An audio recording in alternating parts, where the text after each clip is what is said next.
Hello everyone! Welcome po sa aking channel dito po sa Lloyd's Kitchen. Kukuha po tayo ng mga gamit para po sa ating lechon manok.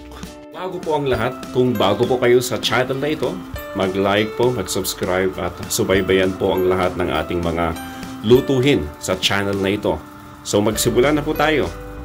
Meron po tayo rito puno ng bayabas. Pwede po natin ito mapakinabangan para po sa ating gagawing lechon manok.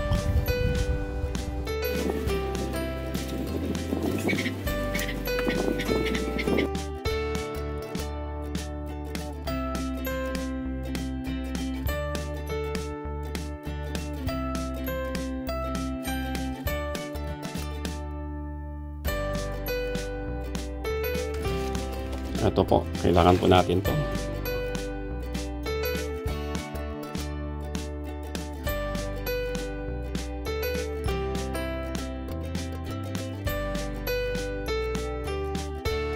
Sukatin po natin kung kakasya. Meron po tayong 4 cloves of garlic. Meron po tayong 1/2 cup of soy sauce. Meron po tayong chili, 1 tablespoon of brown sugar, and 1 lemon. 1 tablespoon of pepper at 4 cloves ng garlic at 1 whole chicken. Meron po ako ritong plastic. So what I want to do, ang gagawin po natin, itatali po natin, ibubuhol natin yung one end.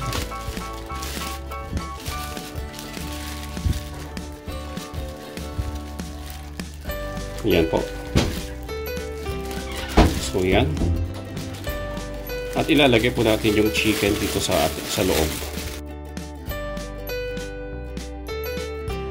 Lagay po natin yung toyo, pepper, sugar, natin pong bawang.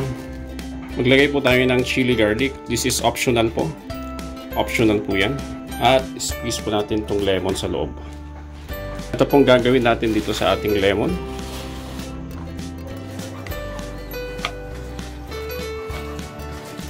Sama po natin yan sa loob.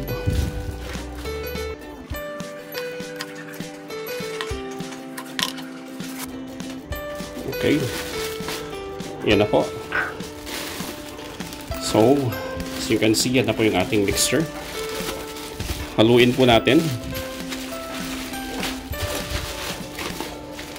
Etong technique na ito, para po mamarinate po yung buo. Parang nakababad po siya. Tanggalin po natin yung hangin. Remove the air. Press po natin. Ilalagay po natin ito sa chiller for 1 hour. Ang kailangan po natin ay malaking kaldero.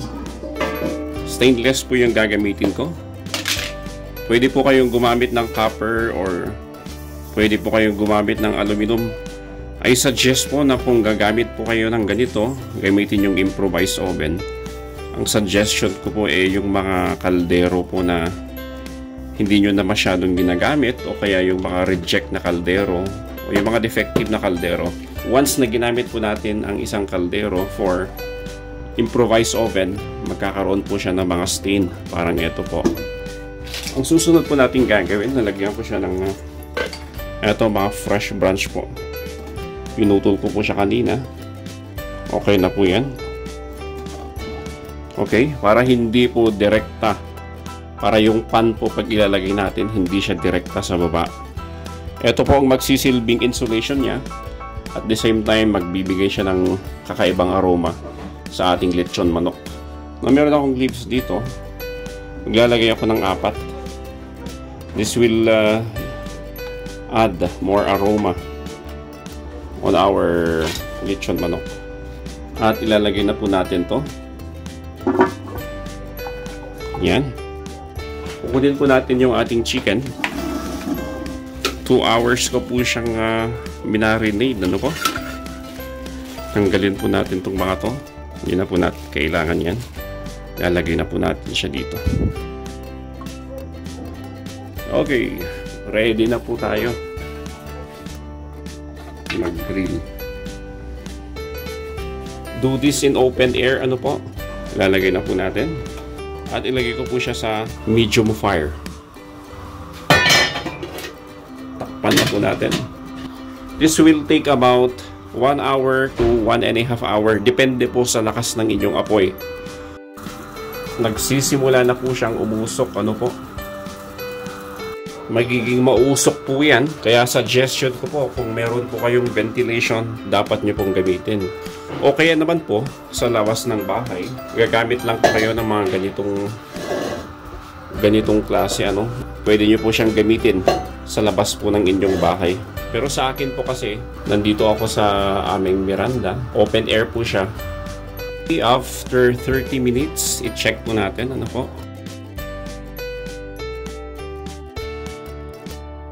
Ilagay na po natin siya sa low fire.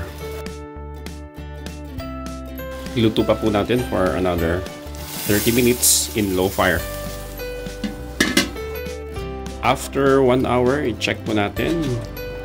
Malapit na pong gumabi, ano, check natin yung ating dinner. O yun. Okay, malapit na po yan.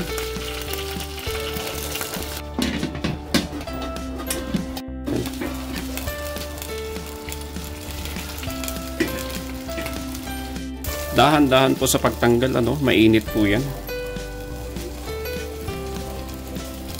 Okay.